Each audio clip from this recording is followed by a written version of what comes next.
નમસ્કાર દર્શક મિત્રો, ગુજરાત સત્ય વાર્તા ન્યૂઝમાં તમારું હાર્દિક સ્વાગત છે। હું છું મંજરી શેરબાનુ।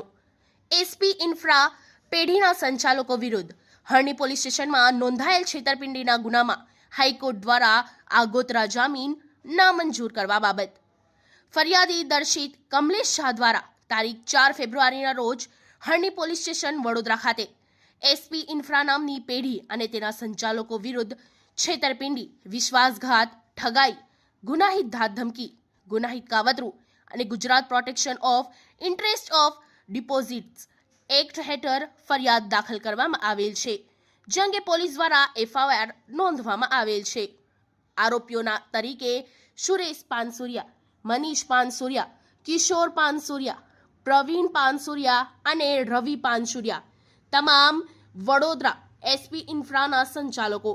ઉપરોક્ત પાંચે આરોપીઓ વિરુદ્ધ નામદાર કોર્ટ દ્વારા વોરંટ ઇસ્યુ કરવામાં આવેલ છે। આરોપીઓ દ્વારા વડોદરા સેન્સર કોર્ટ કરેલ આગોતરા જામીન અરજી નામદાર કોર્ટે નામંજૂર કરેલ છે। ત્યારબાદ તેઓ દ્વારા કરેલ કોશન અરજી પણ નામંજૂર થયેલ છે। ત્યારબાદ આરોપીઓ દ્વારા ગુજરાત હાઈકોર્ટ અમદાવાદ ખાતે કરેલ આગોતરા જામીન અરજી પણ આજરોજ નામદાર કોર્ટ દ્વારા નામંજૂર રદ કરવામાં આવેલ છે।